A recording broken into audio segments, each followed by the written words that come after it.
Mina, comment vous allez? Bien, j'espère. Ça fait très longtemps qu'on ne s'était pas vu. Entre les cours et les compos, j'avais pas du tout le temps de faire de nouvelles vidéos. Mais je suis de retour pour vous présenter de très bons mangas. Aujourd'hui, je vais donc vous parler du manga Tokyo Shinobi Squad. Nous allons nous prêter à un exercice qui m'ennuie et qui vous ennuiera aussi sûrement. Je vais vous parler des auteurs. Nous avons au dessin Kentaro Matsuura. C'est la seule photo de lui que j'ai trouvée. On ne le connaît pas encore vu que c'est son premier manga. Au scénario, nous avons Yuki Tanaka. Pas de photo, premier manga aussi. Alors, Tokyo Shinobi Squad a été publié dans le magazine Weekly Shonen Jump en juin.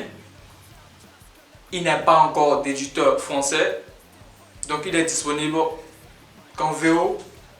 L'histoire se déroule en l'an 2049 dans un Tokyo futuriste dans lequel les ninjas sont de retour.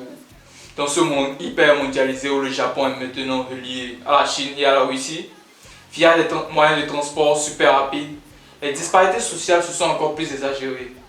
Massacres, bidonvilles, terroristes, mafias sont désormais le lot quotidien. Dans ce monde sans foi ni loi, on fait appel aux shinobi comme garde du corps. Jin est l'un d'eux.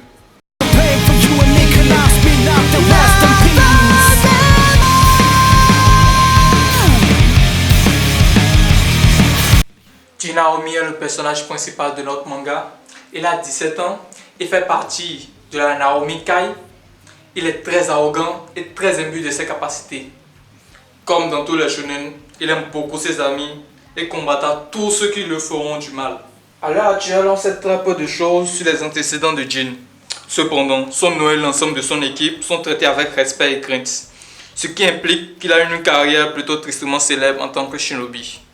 Il utilise des techniques liées à l'électricité, un peu comme Nimbo, Megatron, et une technique puissance maximale, la frappe de la foudre. Nous allons donc passer à ma partie préférée. Pourquoi j'ai aimé Tokyo Shinobi Squad et pourquoi vous aussi vous allez le kiffer. Tout simplement parce que j'ai le meilleur goût du monde. Non, plus sérieusement, cette image, elle t'attire pas?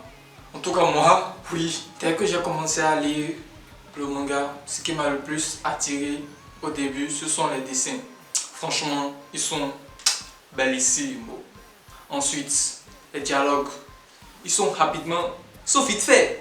Les personnages principaux sont très intéressants. J'ai hâte de savoir, de connaître leur histoire. Et ensuite, faut dire, les combats. Franchement, c'est pas à la hauteur des combats de Naruto, mais vraiment, pour ce que j'ai vu pour le moment, sont très intéressants. Pour ceux qui les ont lus, le manga est disponible sur le site Scantrad jusqu'au chapitre 16. Et pour ceux qui veulent se le procurer en librairie, pour le moment, il n'y a pas encore de tome disponible parce qu'il n'y a pas encore d'éditeur. Nous sommes au thème de cette vidéo. Dites-moi dans les commentaires ce que vous avez pensé de ce manga si vous l'avez déjà lu. Et si vous voulez que je vous parle de manga prochainement, dites-le aussi.